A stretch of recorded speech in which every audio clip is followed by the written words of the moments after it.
Hey, what's up, guys? Excuse me, gamers. What's up, gamers? Squirrely here. Thank you for joining me as always.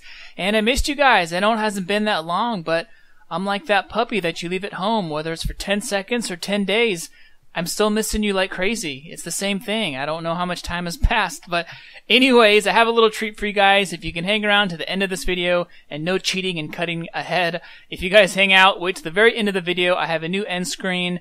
I haven't really ever used an end screen to promote my videos or show some cool SFM, but now I do. So I have a new outro video. It was made by UberChain. I think it's awesome, but please feel free to give me your feedback and tell me what you think, how it looks. So today's video, we're getting into the best health pack spots in TF2.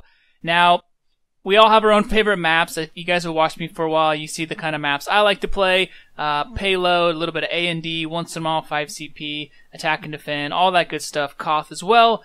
But I have kind of my favorite maps for each of those modes. And within those maps, we all kind of have an area that we like to use or abuse or whatever it is. But usually it's somewhere near a health pack spot because health packs are so important for staying alive, a place where you can fall back to, somewhere where you can rely on, maybe if you're a spy behind enemy lines, or if you're being super aggressive on offense, there's a health pack you can usually count on to keep yourself alive and make plays and do big things. So if you think about some of your favorite maps and some health pack spots, there's got to be a couple places where you love the spot. You have so many memories of going to the same area and making big plays and doing fun stuff. So for me, I thought about it, and there's so many good options out there. I really like Powerhouse. I think those two health packs in Powerhouse on both sides of mid is awesome. It promotes pushing, and you can hold off a lot of enemies and fall back and jump around.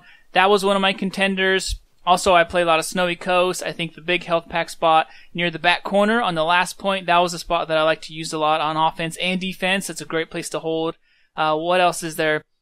Upward, there's a couple good spots, near the sniper deck. That big health pack saves my butt a lot. High tower, obviously the big health pack, or at the top of the tower. There's so many places. One of them, I guess an honorable mention would be 2 Fort, underneath the sewers, the tunnels, because there's no health packs on 2 Fort, and that's the only one. But a lot of funny battles happen down there, especially if you're a newer player. Most of us started off on, CP Orange and 2 Fort and stuff like that, and you have a lot of goofy battles down there, so that was another contender as well.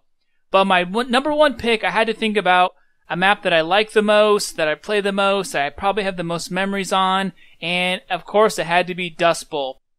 So it's Dust Bowl, second stage. Usually it's going to be on defense, but that little shack, that house on the left-hand side that has the ramp, or it's not really a ramp, it's like a ladder that's laid across it. There's a little barrel on the inside, some shovels and stuff on the wall, but there's 2 health packs in there, and there's 2 ammo packs as well. And I love this spot because to me, it's like the perfect spot. It's just a small little simple nook area. And this specific area is super old. I mean, I'd have to look it up, 15, almost 20 years old. Team Fortress, I think, has been out almost 20 years now. Team Fortress 2, a little bit shorter than that. So it's a super old spot. Think about how much bloodshed and battles and things have happened in this area and how many times you've been saved by it. I think it'd be cool to have a stat or a little map, of that area, a heat map, and just see all the chaos that's happened around that point, because it's a great spot because of many reasons. Number one, it's good for defense, of course, but it's also really good for offense because it is a little bit hidden. If you're pushing on offense, you jump up there, you walk in there, you can take some cover. People might not know you're in there. You can get health before you push again. As a spy, I like to use the little barrel in the corner. You can jump up so people don't bump into you, and you can be sneaky. As an engineer, sometimes it's fun to throw a teleporter exit in there and keep your team on the front line.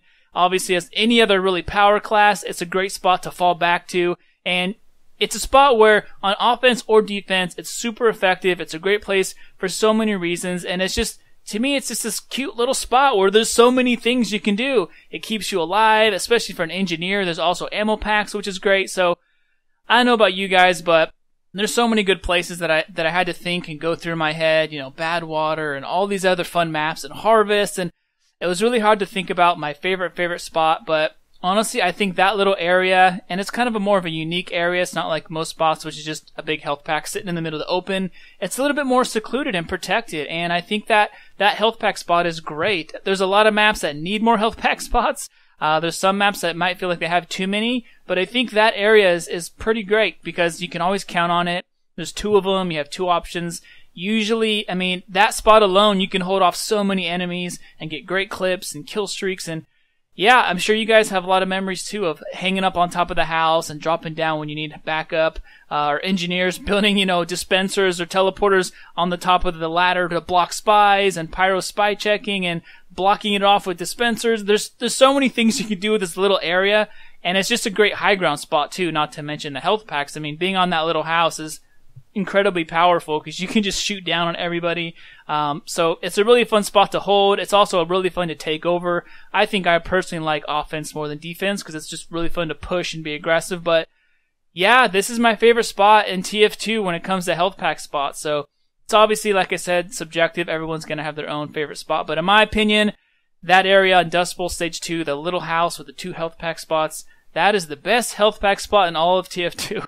Until maybe another map makes me change my mind. But anyways, yeah, I thought this was a kind of a fun idea. TF2 is full of memories and exciting plays. And if you think about different choke points and areas where you have big battles, indoors and outdoors and uphill and downhill, and health packs are a big part of that. Health packs are what allow you to make big plays, and the design of maps around these health packs is actually super important. So this was kind of a fun, unique idea, I thought, for a video. And I'm hyped up. I need to go play some Dust Bowl right now and play on this area, get on top of the little shack, and use the health packs to my advantage. So, yeah, thank you guys for joining me as always. I love the support. I'm creeping up on 10,000 subs, which is pretty crazy and pretty awesome. So, you guys have been awesome supporting me all the way through.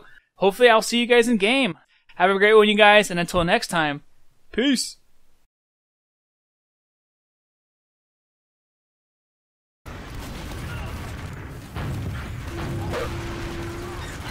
Like, how are we doing so far, guys?